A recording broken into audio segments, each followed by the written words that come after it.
Good morning students. आज हम economics का एक टॉपिक करेंगे जिसका नेम है price elasticity of demand.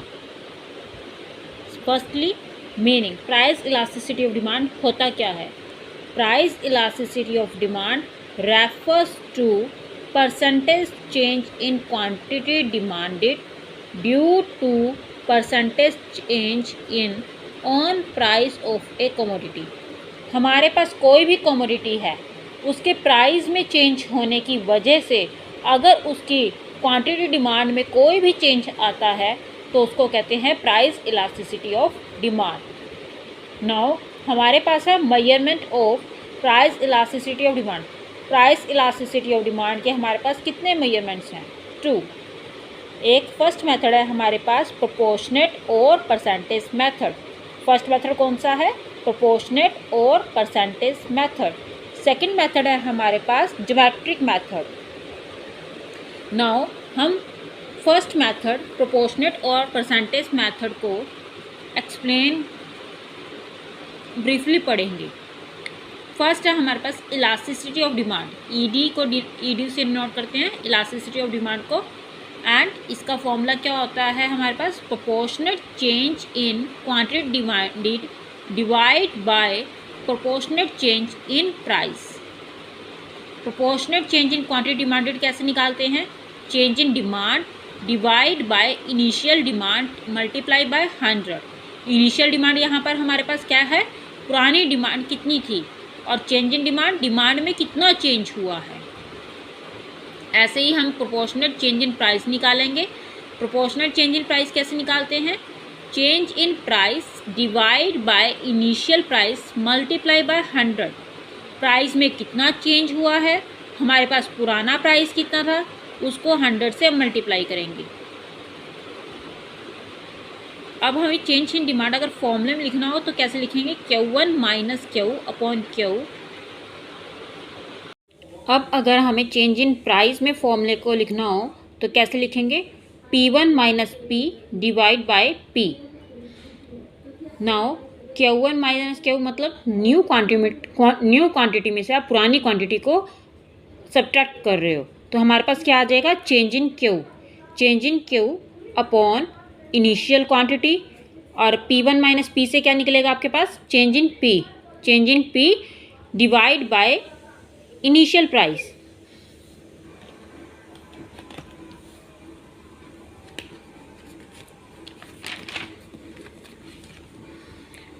Now हमारे पास इलास्टिसिटी ऑफ डिमांड को हम ऐसे भी लिख सकते हैं, इसका फॉर्मूला बन जाएगा change in Q divide by Q divide by change in P upon P। ये आ गया हमारे पास।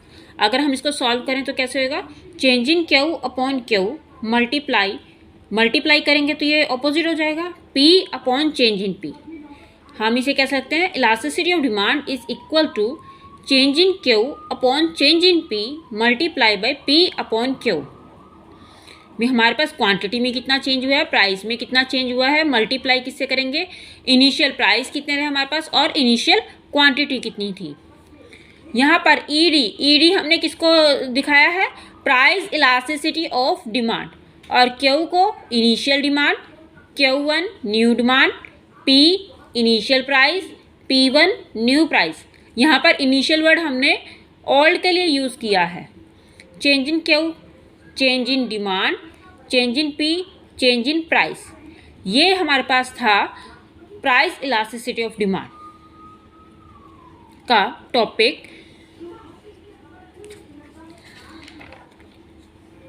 प्रोपोर्शनेट और परसेंटेज मेथड। एक हम एग्जांपल करेंगे इसका। Now we can explain with the help of an example. Suppose the price of ice cream is ₹4। एक आइसक्रीम का प्राइस हम ले रहे हैं ₹4 है। प्राइस कितना है? P मतलब कितना है? 4 पर कप, मतलब 1 कप का, एंड डिमांड कितना है? 1 कप। डिमांड हमारे पास Q कितनी है? 1। नाउ प्राइस जो है आइसक्रीम के फॉल हो रहे हैं, फॉल मतलब कम हो रहे हैं, ₹2। 2 आ गया ना, मतलब कितने हो गए? 2 हो गए। तो P1 हो गया 2। हम यहीं पर गलती करते हैं कि हम 4 - 2 ऐसे माइनस करके लिखते हैं, लेकिन अगर 2 है तो माइनस करके नहीं लिखा जाएगा, डायरेक्टली जो दिया हुआ है वो ही आ जाएगा। मान लो यहाँ पर 3 दिया होता तो यहाँ पर 3 ही आ जाता, क्योंकि यहाँ पर हमारे पास 2 लिखा हुआ है। अगर बाय लिखा होगा तो हम क्या करेंगे, माइनस करके लिखेंगे। मान लो यहाँ पर लिखा फॉल्स बाय 1, तो हम क्या करते, 4 - 1 3 आ जाता। नाउ डिमांड कितनी इंक्रीज हुई है, 4 कप। ये भी 2 लिखी हुई है तो डायरेक्टली ऐसी आ जाएगी। Q1 कितनी आ गई, 4। इन्होंने क्या पूछा हुआ है, find elasticity of demand using proportionate method. Proportionate method को यूज कर हमने price elasticity of demand find करनी है। अब देखो कैसे सॉल्व करेंगे। सबसे पहले तो हमें पास क्या क्या गिवन है, प्राइस और क्वांटिटी। हम एक ये टेबल बना लेंगे। प्राइस, ओल्ड प्राइस कितना है हमारे पास, ₹4, और डिमांड कितनी है हमारे पास 1 कप की। क्यू कितना आ गया, 1। न्यू प्राइस कितना है, ₹2, एंड न्यू डिमांड कितनी है, 4 कप्स की। तो P1 आ गया 2 और Q1 आ गया 4। नाउ अब हम यहाँ से चेंज इन P निकाल सकते हैं, क्योंकि इसके लिए हमें क्या चाहिए, 2 चीज़ें चाहिए, P1 और P। P1 मतलब न्यू प्राइस और इनिशियल प्राइस, हमारे पास दोनों ही दिए हुए हैं। तो क्या करेंगे, 2 - 4 दैट इज 2 - 2।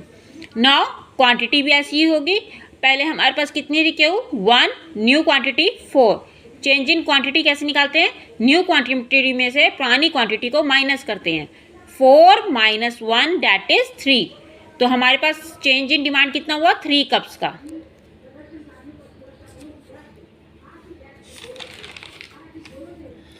नाउ अब हमें इलास्टिसिटी ऑफ डिमांड फाइंड करनी है, तो सबसे पहले फॉर्मूला लिखेंगे। फॉर्मूला हमारे पास क्या था, change in Q divide by change in P multiply by P upon Q. Change in Q क्या है हमारे पास 3, और चेंज इन प्राइस कितना है -2, और इनिशियल प्राइस कितना है 4, और इनिशियल क्वांटिटी कितनी है 1। ये सब कुछ हमने यहाँ मेंशन किया हुआ है अभी हमारे पास क्या क्या था।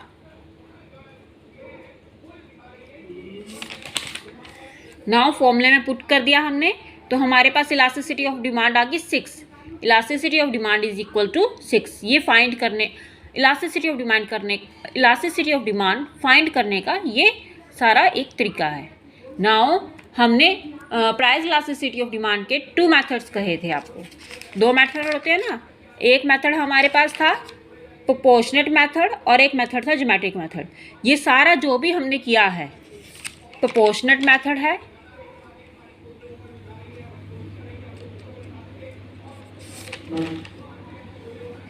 अब नाउ नेक्स्ट हम करेंगे ज्योमेट्रिक मेथड। ज्योमेट्रिक मेथड क्या होता है, geometric method measures price elasticity of demand at different points of demand curve. एक डिमांड कर्व के जरिए हम उसके अलग अलग पॉइंट्स पे इलास्टिसिटी ऑफ डिमांड जो है, प्राइस इलास्टिसिटी ऑफ डिमांड जो है फाइंड करते हैं। इसको हम point method of measuring elasticity of demand भी कहते हैं। मतलब इसको क्या कहते हैं, point method of measuring elasticity of demand. This method can be explained with the help of following diagram. इस मेथड को हम इस डायग्राम के जरिए जो है एक्सप्लेन करेंगे। सबसे पहले हमने एक एक्स एक्सिस ले ली, वाई एक्सिस ले ली, यहाँ हमने प्राइस ले लिया, यहाँ हमने क्वांटिटी ले ली, यहाँ हमने एक डिमांड कर्व बनाई है। ये हमारे पास क्या है, एक डिमांड कर्व जो क्वांटिटी को भी टच कर रही है और प्राइस को भी। यहाँ पर प्राइस को टच कर रही है उसको हमने लिया एम पॉइंट, और जहाँ क्वांटिटी वाली एक्सिस को टच करनी है वहाँ लिया हमने एन पॉइंट, और एक हमने ले लिया मिड पॉइंट पी। और ये ऊपर का हमारे पास अपर सेगमेंट हो गया पी से अबव का, और पी से नीचे का हमारे पास लोअर सेगमेंट हो गया। In the above diagram M N is a straight line demand curve. M N जो है यहाँ पर हमारे पास क्या है, एक स्ट्रेट लाइन डिमांड कर्व है जो स्लोपिंग डाउनवर्ड, जो ऊपर से नीचे की तरफ जा रही है। और पी हमारे पास क्या है, P is a mid point on demand curve. P हमारे पास क्या है, एक मिड पॉइंट है डिमांड कर्व पे। हेयर यहाँ पर इलास्टिसिटी ऑफ डिमांड निकालने का फॉर्मूला क्या है, P N upon P M.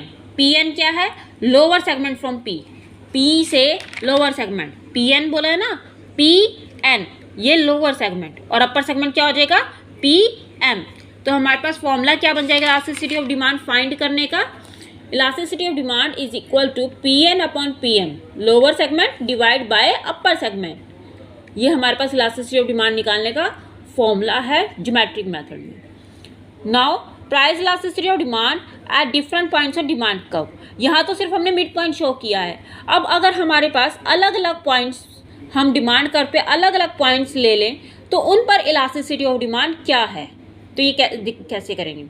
देखो, सबसे पहले हमारे पास एक एक्स एक्सिस है, वाई एक्सिस है, वैसे ही हमने एक डिमांड कर्व बनाई स्लोपिंग डाउनवर्ड। हमने एक तरफ प्राइस लिखा, एक तरफ क्वांटिटी लिखी है। ये पी जो है हमारे पास मिड पॉइंट है, ठीक है, और यहाँ एम था और यहाँ एन था। नाउ हम एम और पी के बीच में एक मिड पॉइंट लगा लेंगे ए, और पी और एन के बीच में हमने मिड पॉइंट लगाया है बी। हमारे पास फॉर्मूला क्या था, lower segment divide by upper segment. इस डायग्राम में पी जो है मिड पॉइंट है डिमांड कर्व पे।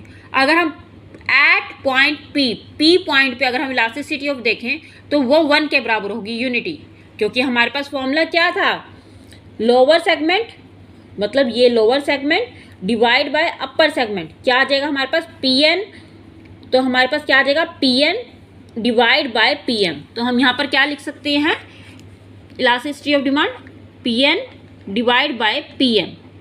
देन इलास्टिसिटी ऑफ डिमांड क्या होगी, 1, क्योंकि दोनों पोर्शंस क्या हैं, ये क्या है, बराबर है हमारे पास, लोअर सेगमेंट भी और अपर सेगमेंट भी। तो इलास्टिसिटी ऑफ डिमांड क्या होगी, यहाँ पर 1 होगी। अगर हम एम पॉइंट पे देखें, एम पॉइंट पे हमारे पास क्या है, हमारे पास यहाँ पर क्या है, लोअर सेगमेंट क्या है हमारे पास, एम एन, और अपर सेगमेंट कुछ नहीं है। तो जब कुछ नहीं होता, अगर किस चीज़ के नीचे हमारे पास लोअर सेगमेंट दिया हुआ है एम एन और अपर सेगमेंट कुछ नहीं है, तो हम 0 लगा देंगे। अगर किसी भी चीज़ के नीचे 0 होता है तो उसकी जो डिमांड होती है वो क्या होती है, इन्फिनाइट।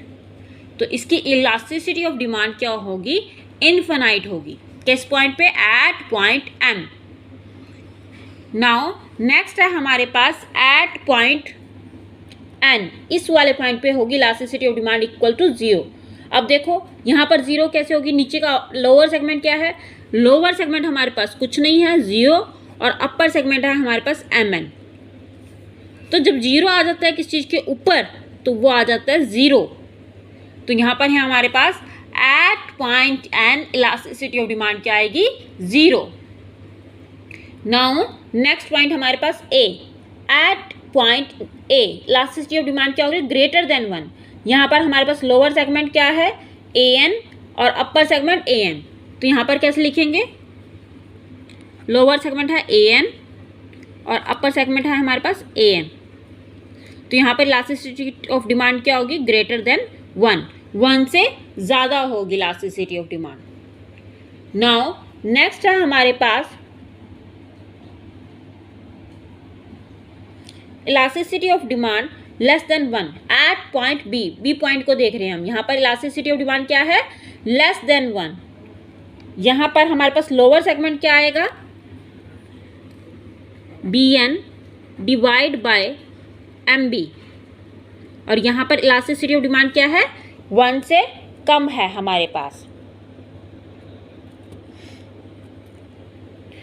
जैसे यहाँ पर लिखा हुआ है at point B elasticity of demand is less than 1। ये सारा हमारे पास टॉपिक था प्राइस इलास्टिसिटी ऑफ डिमांड का। Hope you like it. If you like my video, please like, share and subscribe for more videos. Thank you. Have a nice day.